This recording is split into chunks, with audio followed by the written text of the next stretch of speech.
J'aimerais vous souhaiter à notre 20e épisode intitulé Suivre Jésus selon Saint Matthieu. Et moi, je m'appelle Glenn Smith et pendant notre série, c'est moi qui vous souhaite le bienvenu chaque semaine avec mon épouse Sandy pour explorer qu'est-ce que ça veut dire de suivre Jésus dans l'évangile de Saint Matthieu. Vous allez probablement remarquer, malgré le fait qu'on passe section par section, paragraphe par paragraphe, euh, discours, récits, les uns après les autres, il y a quelques thèmes qui sont comme les fils que nous avons essayé de tracer pendant nos études. Évidemment, nous avons commencé avec un de ces thèmes qui est que Matthieu a parlé, il a écrit pour ses communautés dans la grande ville d'Antioche. Et Antioche, c'est le fond de tout ce qui se trouve dans ce texte. Deuxièmement, nous avons vu qu'il y a deux appuis-livres. Donc, le texte commence avec la généalogie et surtout les femmes qui sont mentionnées là-dedans, mais le texte termine quand Jésus envoie ses disciples auprès des nations, auprès des ethnies, telles que mentionnées dans l'autre appui-livre. On a vu que le mot-clé, troisièmement, est le mot disciple. Et on a vu que 29% des fois que le mot disciple apparaît dans le Nouveau Testament, c'est Matthieu qui l'utilise. Mais ça nous a amené à une quatrième fil, qui est même dans le titre de notre série. Un disciple est un étudiant, un apprenti, un élève. Et on a soulevé dès le début, que fait un étudiant, que fait un apprenti? Et malgré notre tradition occidentale, un étudiant, un élève, un appris, il n'apprend pas selon Matthieu. Il suit son enseignant. Donc, on a vu que le verbe suivre, c'est le verbe clé, pédagogiquement parlant, pour Matthieu, pour décrire qu'est-ce que ça veut dire d'être un disciple. Mais cinquièmement, le grand fil de notre étude, c'est la structure de l'Évangile. L'Évangile a commencé avec une série d'histoires que moi j'ai appelées le premier récit, suivi par 3 chapitres, le Sermon sur la montagne, qui est un discours, chapitre 8 et 9, des récits, chapitre 10, deuxième discours. Les chapitres 11 et 12 que nous avons examinés il y a 2 semaines, un troisième récit, suivi par l'étude que Christa a fait avec nous dans le troisième discours, qui est les petites histoires, les paraboles sur le règne de Dieu. Et on est maintenant dans le quatrième récit, dans les chapitres 14, 15, 16 et 17. Et la dernière fois, on a examiné, et voici un sixième thème qu'on a vu pendant notre étude, qui était toute la question des guérisons. Et cette agglomération, cette condensation de tous des miracles, qui était une façon pour Matthieu d'enseigner à ses apprentis à Antioche, que malgré les problèmes et les pandémies qui dévastaient Antioche, le Jésus que Matthieu a rencontré et le Jésus que Matthieu enseigne guérit. Nous avons aussi vu que le thème du règne des cieux ou le règne de Dieu est central dans l'évangile de Matthieu. On l'a surtout vu lorsqu'on a examiné les paraboles en chapitre 13, mais on a fait une intro au règne de Dieu dans le résumé à la fin du chapitre 9. Donc, aujourd'hui, on arrive pour un 8e fil, celui de la relation de Jésus selon Matthieu avec les non-juifs. Maintenant, nous savons que Matthieu est le plus juif des évangélistes.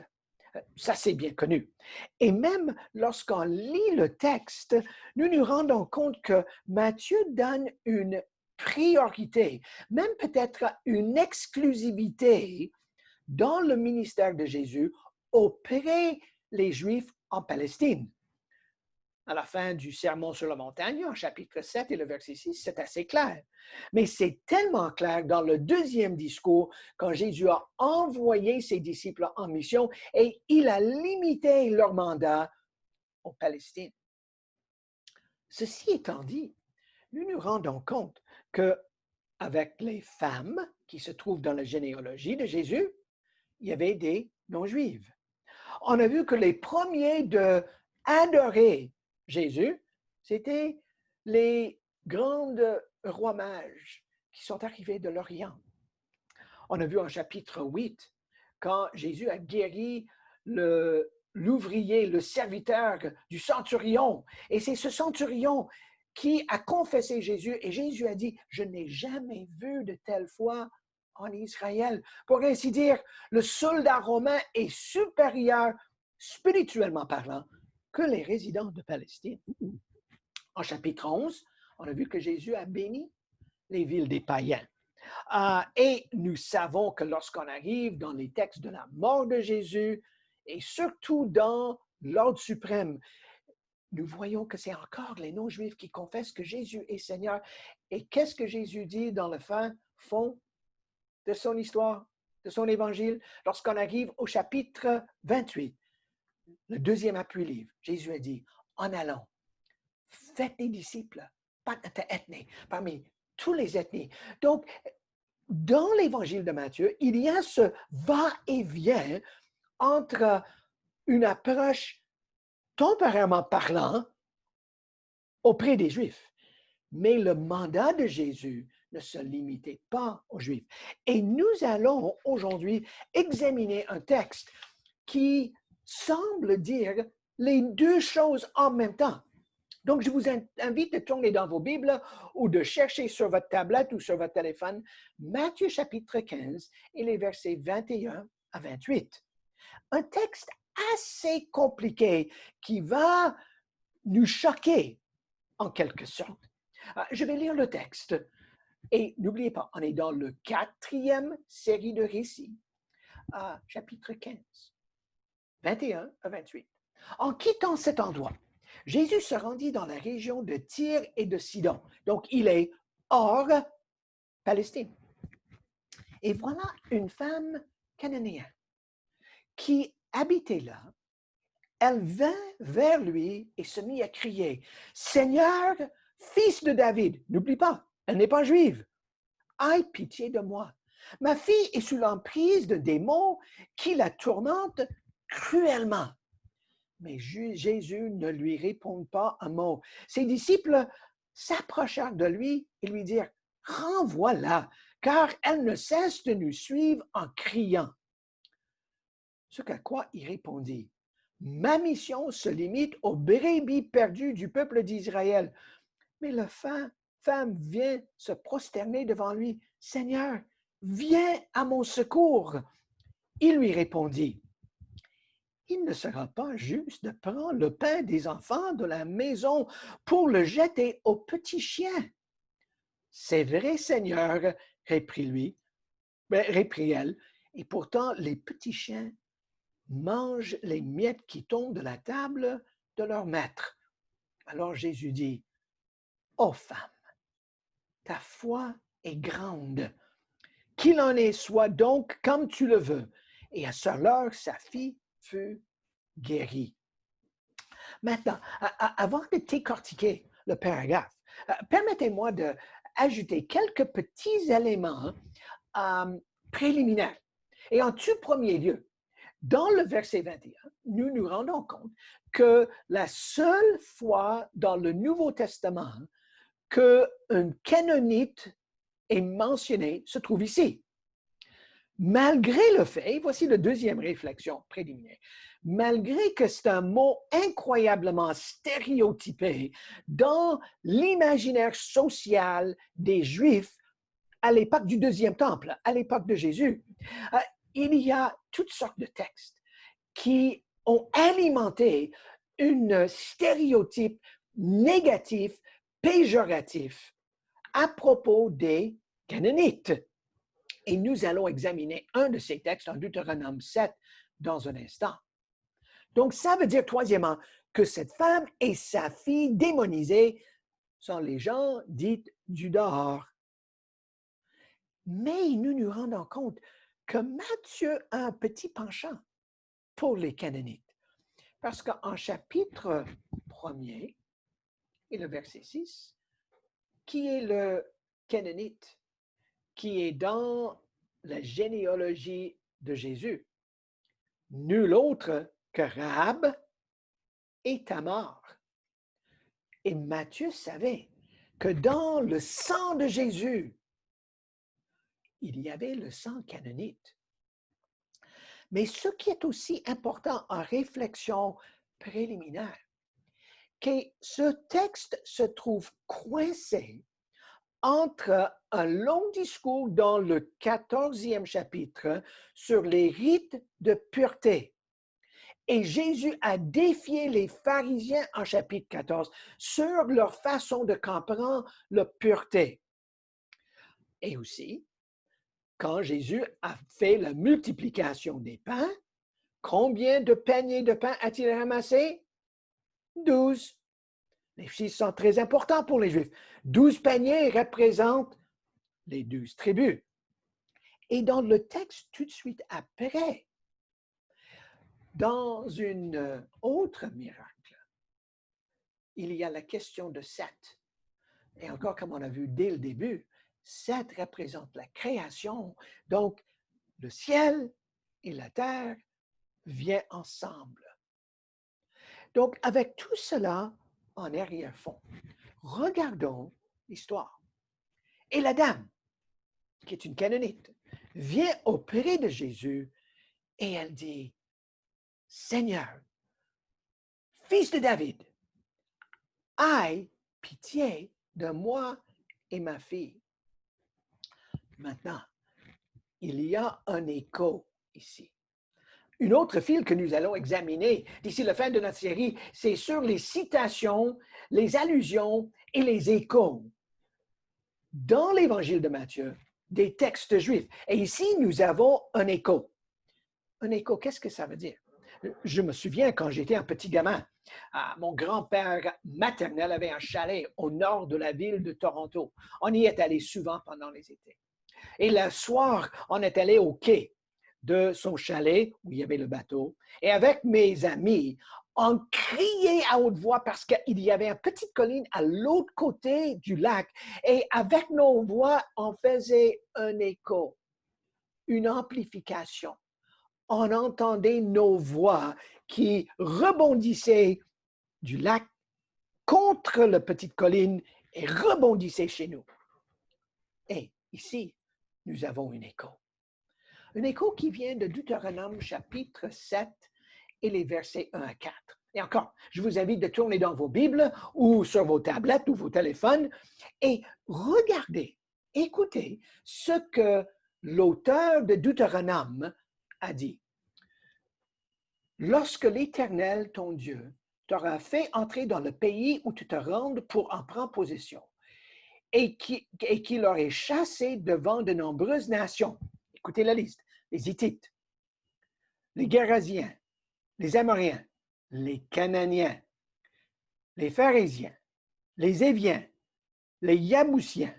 Ces 7 nations sont nombreuses et plus puissantes que toi. Et lorsque il te les aurait livrés et que tu les aurais vaincus, tu les extermineras totalement pour leur vouer à l'Éternel.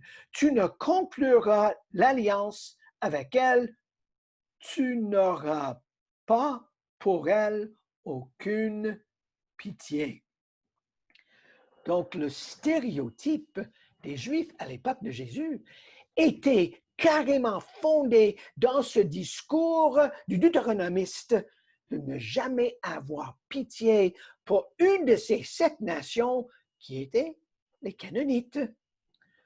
Et la dame arrive auprès de Jésus et qu'est-ce qu'elle dit? Aie pitié de nous. Et que fait Jésus? Il l'ignore. Donc, elle revient. Et maintenant, le texte nous dit qu'elle a supplié Jésus. Et elle est venue et probablement elle a tombé à genoux et dans une posture de quête.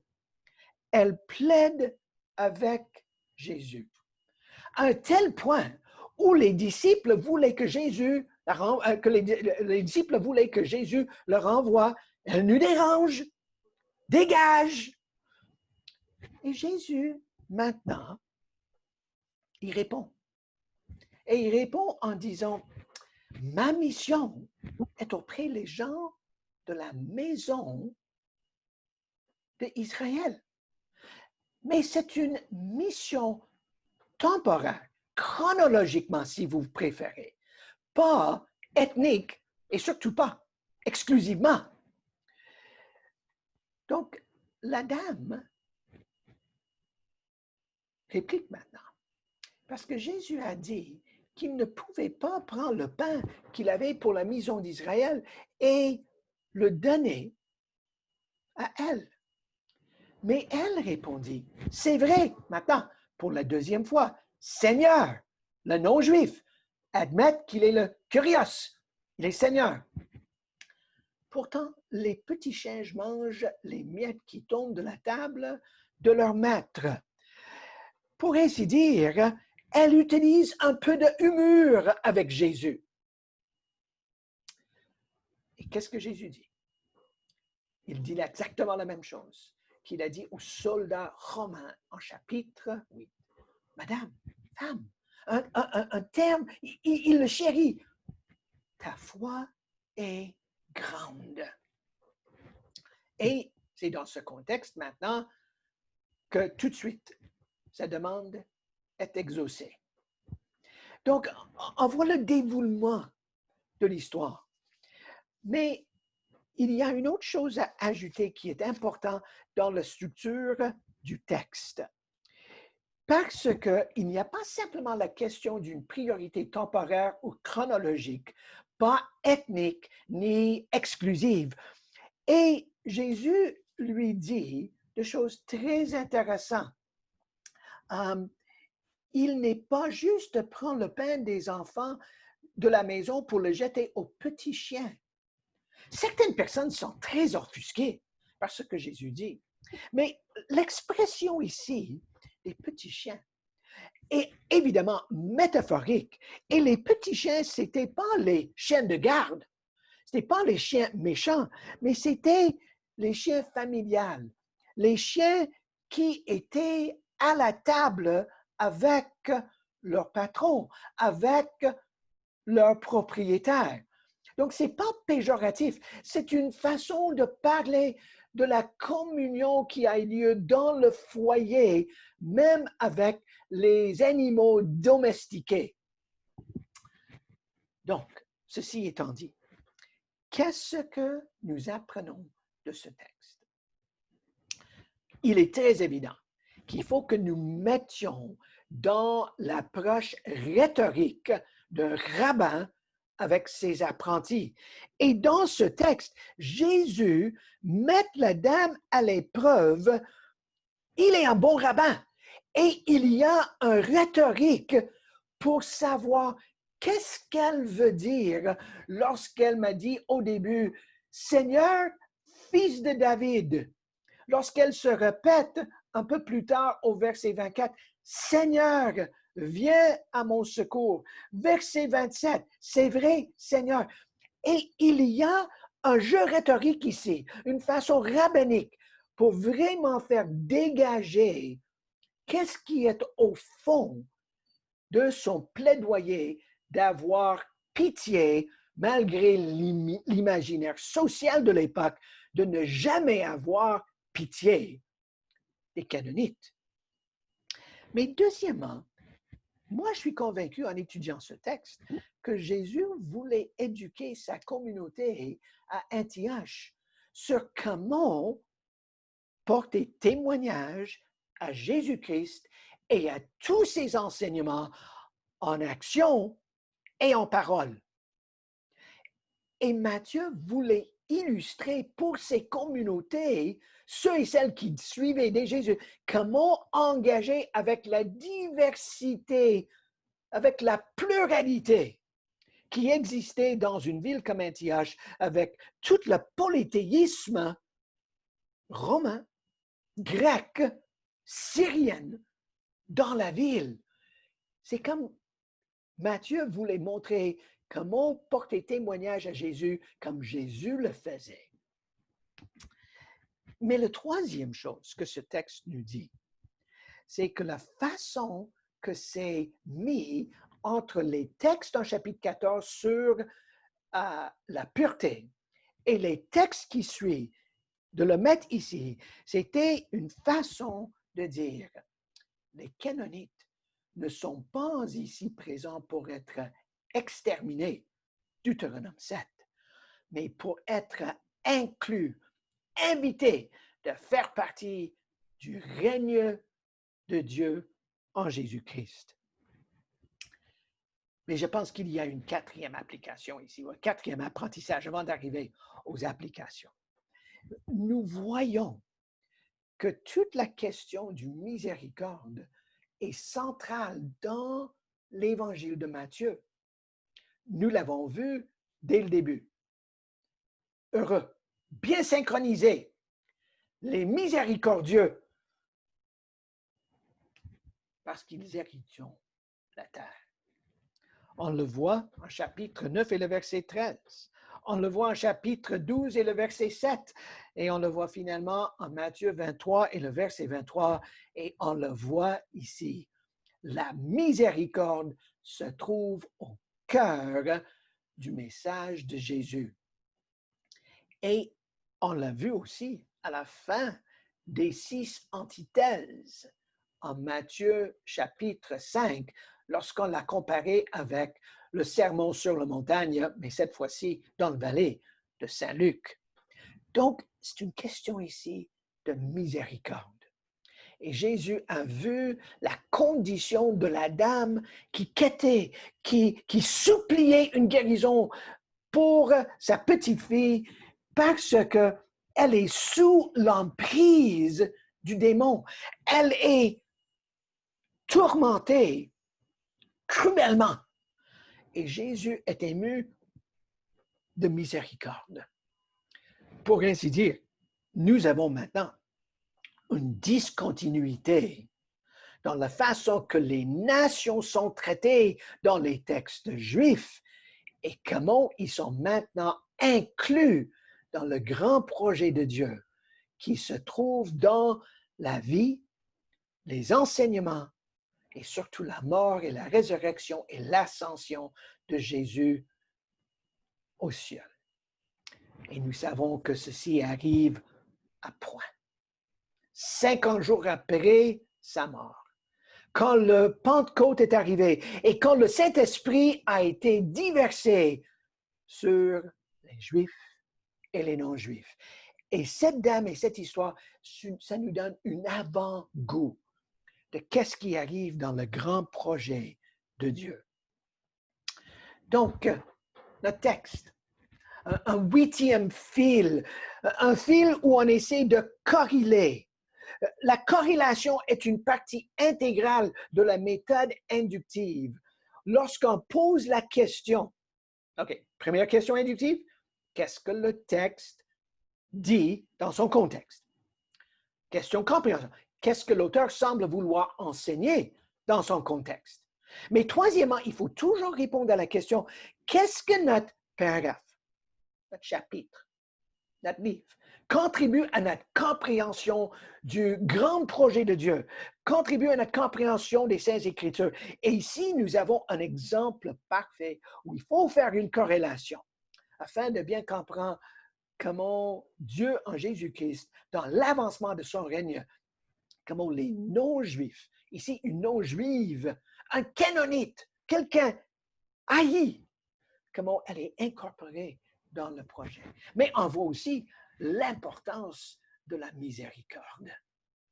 Donc, en conclusion, qu'est-ce que ce petit paragraphe nous enseigne?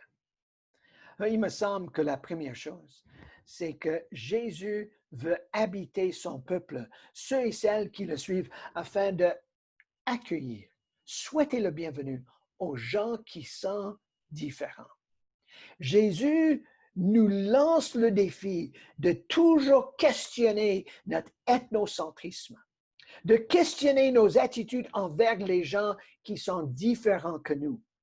Et je vous invite, lors de notre étude aujourd'hui, de vous poser vous-même la question, quelle est mon attitude envers les gens qui sont différents que moi? Deuxièmement, ce texte nous souligne la grande importance de se questionner.